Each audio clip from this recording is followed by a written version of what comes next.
Jharkhand pacer Varun Aaron, who donned the Indian jersey in 2015, is sure of making the Indian team come back soon after an impressive domestic season and some good late appearances for the Rajasthan Royals in the Indian Premier League. In an exclusive chat, Aron talks about his second appearance for Rajasthan Royals, where he rocked the KKR top order with his disciplined bowling, about his county stint with Leicestershire, his long and waiting injuries and the desire for an Indian team comeback. To start off with last year, I didn't get an IPL team last year, and that was a bit surprising because the previous year I had a pretty decent year with Kings 11 Punjab. I'd bowled well for them, got wickets for them, and I was expecting to get picked last time, but I didn't. But it wasn't.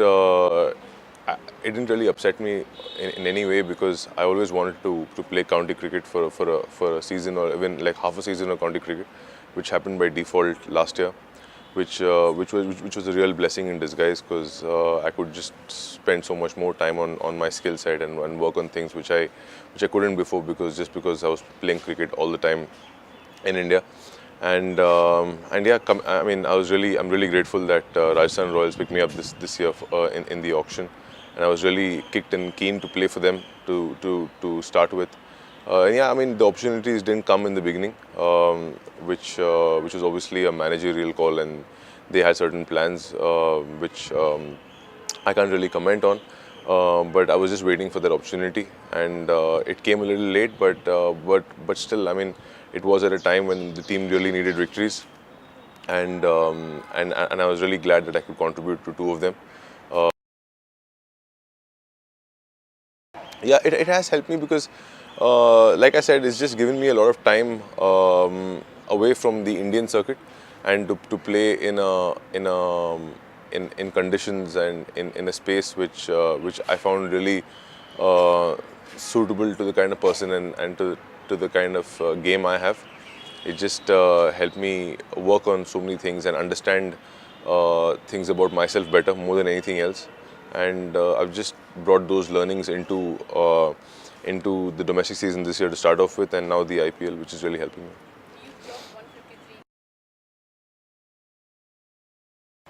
I'm still bowling fast. I'm bowling at 150 clicks. The last two games I've been bowling high 140s, 150s. So that's something which I always enjoyed doing, and that's something which many people have asked me because of the injuries and stuff I've had that will you cut down on pace, and my answer is always no, because I really believe in doing stuff which you enjoy doing, and bowling fast is something which I really enjoy doing.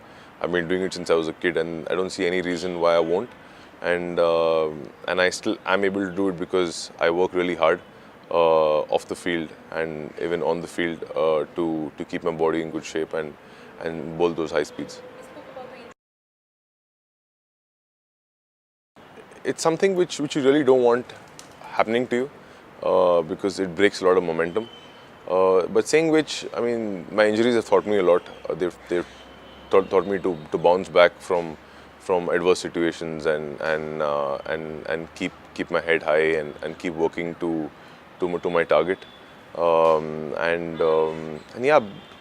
It wasn't ideal, but I have no regrets because at the end of the day, it has taught me a lot. And most of my injuries, almost all my injuries have been due to like a fracture and stuff like that. So it had nothing to do with my fitness per se.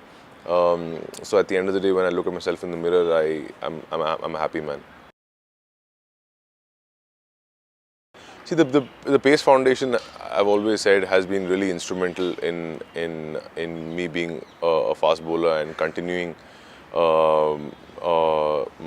the standards and speeds I maintain, because I've been there since I was 14 years old, and to just grow up, not just as a cricketer but as an individual alongside Dennis Lilly when you're young, does have a really good impact on you.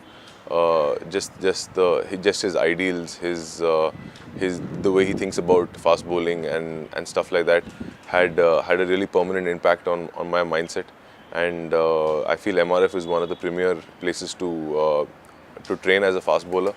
And yeah, I mean, I'll always be grateful, and I still go back every year, no matter what happens, to spend some time and train there. Yeah, absolutely. I mean, once in a while, especially when like I'm doing nothing, chilling in the room, I just put on one of those Calypso classics and have a look. Absolutely. I mean, that's the only reason I play cricket is to play for India. And I know the past couple of years have been tough and not playing for the country. But I mean, this year has been one step forward. I played for the India A this year because of my performance in the domestic circuit, and I'm really sure that I will make an Indian comeback and go on for as many years I can and win them games. See, I feel that if I'm bowling to my potential, um, there's no way I wouldn't make an Indian comeback because I know for the skill set I have and for the skills I've developed over the past year and a half, I'm very sure that the Indian team would want me to play for them. And so I mean, obviously playing for India is my motivation, my goal, and is something which I've always wanted to do. But the main thing which I focus on is maximizing my potential, because only if I'm bowling at my potential, 90% or 100% of my potential, it would give me a chance to make an Indian comeback and do well when I make that comeback. Definitely, I mean, injuries are something which break your momentum. Because when I got into the Indian team for the first time, I had a really good test and one-day debut, and I had fractured my back immediately then, and then I've had multiple fractures since then. So obviously, injuries do break your momentum massively, but I mean, like I said, I don't have any regrets, and you never know. The next 5 years just might be the best 5 years of my life, considering I've lost a lot of time in the past 8-9 years because of injury, and I just have a feeling that it's all going to come together and be really good over the next 5 years.